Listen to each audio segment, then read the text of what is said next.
Hey loves, welcome to my channel. Let me know in the comments if you're one of those people who will be like, oh, you want me to come? Who else is going? Or you overthink conversations or plan them ahead of time. Or you look back on conversations and see, what could I have said better? Or you're overthinking, what do they think about me? What is the right thing to say? Oh no, did I say the wrong thing? Did I say it in a weird pitch? Let me just stay away and avoid people. This video is for people who struggle with social anxiety. I'm coming to you speaking about social anxiety as someone who did suffer with it. Just to give a little context and background on me, I'm Shocky. Go check out some of my other videos. However, growing up, I was always a social butterfly. I'm still super bubbly, outgoing, gregarious, and I do enjoy talking to people, and I've had a way of being able to connect with people. I think throughout the years and just life experiences, right, trauma, different things that I went through, and also the pandemic didn't help, I developed social anxiety. Not my natural state. I told a friend that I've known since I was a kid, like we've known each other since birth, and she was like, what? I'm so surprised that you of all people have social anxiety because I always saw you as so outgoing. And she has a sister, and she was like, it was always easy. My GoPro battery died, and so I switched the battery only for the storage card to be full, and so is the other storage card. So I really want to get this message out today though, so I'm coming back on my phone. I hope the edits don't look too choppy. I was saying, and she was like, what, you have social anxiety? I'm so shocked because you were always so outgoing when we were younger. You'd go somewhere, like, I guess I seemed fearless, and she was like, she always had her sister to bring along with her, which kind of eased her anxiety, her nerves. I hope the light, you can see me, and was like a crutch for her to go and do things and meet new people. And I never looked at it that way, and I know that there's levels to social anxiety, right? Some people fear going grocery shopping or being in big crowds or going to the gym when other people are there for how they think other people are going to look at them. And other people, it's more so having conversation or not knowing how to really converse without like having your phone to go through in awkward moments or not being able to sit with silence. All of it is valid. I do want to start off by offering compassion and empathy, because when I had social anxiety for maybe 3 or 4 years, it was debilitating, honestly, because everything is centered around human connection. It was like either I was overthinking and planning all of my human interactions and anxious up until I had to do them. And then after, I would feel relief based off of the feedback that I got from that person or my own like analysis of, well, I think they like me. I think it went okay. And then if it went bad, I'd spend the next few days ruminating on it and what I could have done better, or negative self-talk and beating myself up, that it almost seemed like weighing the pros and the cons, that it was safer to isolate and stay to myself. Because if I went out with someone and had a bad time, or a group of people, it was so detrimental to my sense of self, my self-esteem, and my overall well-being and my mood, right? So it's really important not to give other people your power, but we all want to feel included and like we have a sense of belonging. And so I think that with that need, a lot of us want to fit in. It's scary to be different, you know? It's scary to stand alone from the crowd. I've said in previous videos, it's scary to walk left when everyone is walking right? And so it takes courage, but I do want to share things that help me overcome my social anxiety and get back to like my natural, truest self, right? And so I was telling my therapist at the time, I've been in therapy for a while, and they didn't really see it as a big issue. And I don't know if because I was saying it around the pandemic and maybe there was a, surge of everyone feeling this way, or maybe because when they had seen me, I had been so social that they were like, oh, she doesn't have an issue. Nonetheless, I didn't feel supported. I didn't feel like I was getting the help. I felt like I was suffering and struggling in silence. I worked a job that was a contract position and it was remote, but I told them that I had it, and I don't think they believed me. Like I think people are using it as an excuse or a crutch, and maybe it's because if they've never experienced, they don't understand. Summer Walker, right? Girls Need Love Too. Yes, all of her songs are bangers. I love her. I'm a Summer Walker fan. I love her creativity of how not only does she play the guitar and instruments and write her own music, but she's a true creative, and you can see her evolve and transform. And imagine how hard that is to do that while the world is watching, right? People judge so harshly. She said, I have social anxiety. People are like, oh, she can't perform. She's so awkward. Why does she get up on stage? All the negative stuff, right? Because people don't consider, if you're creative and you create art or write songs or do music or sing, that's a whole nother skill set from performing and entertaining people. Beyonce is a great performer, right? People pay hundreds to go see her. That's an experience. She doesn't write her own music. So people have different skill sets. I love Beyonce. That was but I'm just saying people have different skill sets, and people can judge so harshly when they would never do half of the things that these people have to do or have even considered what that's like to overcome, right? And so people would say, oh, she says she has social anxiety, but she posts these videos on Instagram where she's showing so much personality. What's that about? She's faking. For anyone to speak on anyone else's mental health or the struggles that they have that people can't see is astronomical to me. Like, why everyone has to have an opinion on everything. But yeah, so I'll say that to say, like, a lot of people, and I can be this way too, right? If you feel safe with someone and you feel comfortable, other parts of your personality can come out. You could be a little bit more goofy or weird or yourself or a part of yourself, right? So if you feel safe in an environment where you feel comfortable, another side of you, it's like layers, right? And not everyone experiences this, but I think more people do than not. So I think for her, she was in the comfort of her home. People she's cool with, her personality comes out. Despite the age of technology and people letting you in on their business and everything, you don't owe anybody a right to what's going on in your life, right? Privacy has been so violated. What is privacy, right? People share so much. So I really like the way that Beyonce keeps her life private and a lot of things we don't know.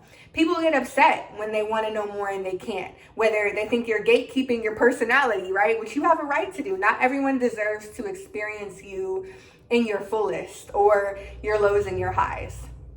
Enough said about that, because I'm rearing off topic. Let me get back to if you have social anxiety. So a therapist told me, oh, that's just a confidence issue. And I was like, okay, all right. How do we fix it? How do I overcome it? And I didn't understand until I overcame it that was right. If you're overthinking in your head or mid-conversation, what do I say next, right? What is this person thinking of me? Oh no, I said, hi. I said it in a weird tone. They're going to think I'm crazy or weird or whatever inadequacies you have about yourself come to the spotlight. You don't want to be perceived. You don't want to be judged. You don't want to be ostracized. You don't want to be rejected. You don't want to be outcasted. You have to mess with you. I don't think I can cuss on YouTube. You have to mess with you more than anybody else and before anybody else does, whether they do or not, because people change so much. Someone can appear to really mess with you and then not. And then what? Because they stop believing in you or messing with you, your value is not there. You're not going to believe in yourself. You're not going to go crazy about you and know that you're beautiful, that you're handsome, that you're worthy, that you have value, regardless of if someone else switches up.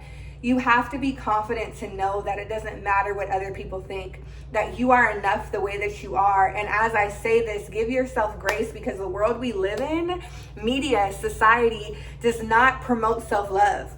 It actually makes money off of you believing you're not good enough, that you need this product to be good enough, that you need to fit in, that you're not, you need to strive to be more of a European standard of beauty, or you need to get lip fillers, or you need to get butt injections or BBL, or you need to own this, or you need to make this much money, or you need to go on this vacation and post this. So they'll think so many people want external validation.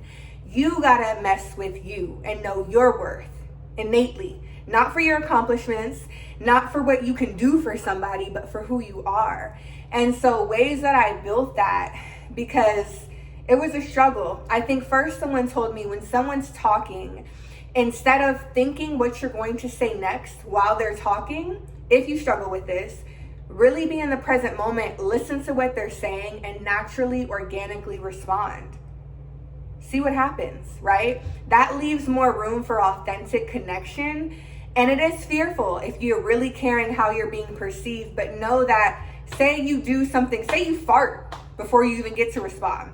Embarrassing, right? Yeah, but it's not the end of the world. Or you say something that doesn't make sense. Like, I guarantee you, another person told me, when people go to lay their head down on their pillow at night, they're not thinking, oh, Ashaki did this and that was so weird. They're not replaying the things that you did before they go to sleep. They're looking at their life. They're either reflecting on their day, what they're going to do tomorrow, memories, whatever, but it's not about you. When people lay their head down on their pillow at night, they're thinking about themselves. We're all the main characters of our own lives, right? So if you can look at it that way and think that it doesn't really matter, and that's easier said than done, because knowing this didn't cure my social anxiety either, right? But if you think about, we're all going to die one day. We're not going to be here forever. And do you want to die or get older having regrets? Like, I wish I would have done this, or I wish I would have done that, or I was the person my parents wanted me to be, or the person that my friends wanted me to be, or the person that I thought I should be. I did everything right. There's no perfect way to live and no manual to live. So embrace your authentic self and figure out what you like. And know that it's okay for not everyone to like you and you not to like everybody. You're not going to vibe and mesh with everybody. So knowing that when you be your authentic self and don't try to rehearse or get the perfect answers or rehearse before a phone call, it'll be okay. It'll be okay. It's not the end of the world. Think about it. I had another friend tell me, if it's not going to matter in 5 years, forget it. So if you can look at it, oh, this happened, say it went really bad, right? You fumbled, you messed something up. If it's not going to matter in 5 years, detach from it now. You got to zoom out and look at the bigger picture of things. I will say another thing that really helped with my social anxiety, going to Ghana. When I went to Ghana, I struggled with feeling comfortable in group settings. I felt comfortable with myself, but in a group, I didn't know where my place was, how to assert myself. I had felt rejected and ostracized by a lot of group dynamics and hurt by group dynamics. And so I was like, how do I do this? And caring so much what people think and all of that. Being forced to be in a setting of orientation for a month and we're waking up with these people every day that we don't know, never met before, forced me to care less what people think. Because things come up.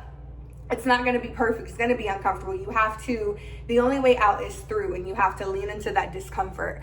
So I think that through accepting that no matter what I do, people are going to have something to say. No matter what you do, someone's going to have something to say. You know, even if you want to look at religion, you know, Jesus, right? People still had like issues with him, right? The nicest people. I don't know who you consider like a saint or someone who's perfect or so kind and innocent. Whoever that is for you, people still have issues, right? You can't please everybody. You got to please yourself. And so when I started listening to myself and what I wanted and who I knew I am, if you know what kind of person you are, write down a list of who you are.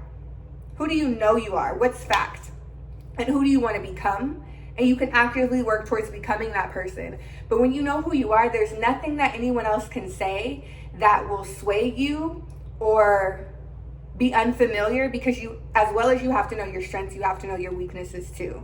That's a whole nother topic. But to help with social anxiety, I think the root of it is confidence. It's believing in yourself. It's knowing that your voice matters, that you matter, you know, and that it's okay to be different. It's okay to be authentic. It's okay to be yourself and go against the grain, and to not think so deeply about things, which is so funny coming from my mouth because I'm an overthinker.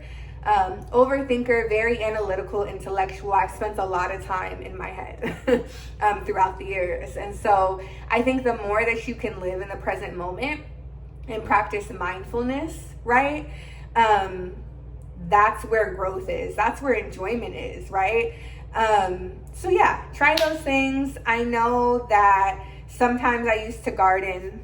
to her, you gotta say that on YouTube, to be in the present moment, to not think about the past or the future, to be in the present. You can do that through meditating. You can do that through mindfully doing things and being in the moment, not multitasking, doing one thing at a time and fully experiencing all the sensations of it, right? And anything can be learned. You can grow a skill if you don't have it.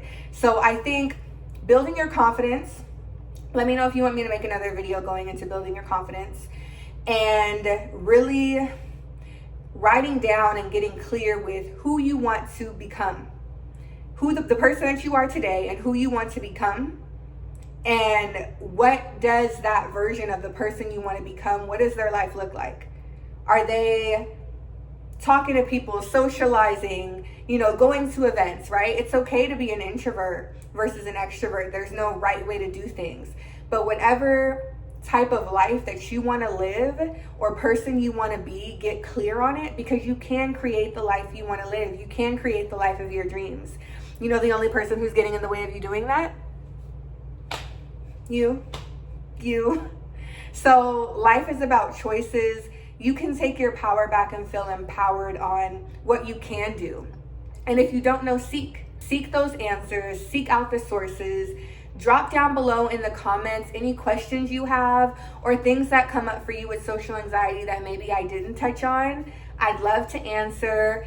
Please like the video, share, comment, subscribe. Let me know in the comments things that you've been facing with your social anxiety or ways that you've overcome it. Practice makes progress, not perfection. So the more that you put yourself in uncomfortable situations, you can grow, right? Uncomfortable situations of being nervous or anxious to go meet new people, do it and see how it goes, right? There's growth on the other side of that if where you want to get is to a place of being more comfortable in social interaction. So thank you so much for watching. I appreciate it. Like, comment, subscribe, and let me know in the comments what you thought about this, what type of content you want to see more of, how your day is going. So yeah, drop a pink heart or a pink emoji in the comments if you watch all the way to the end. Thank you guys.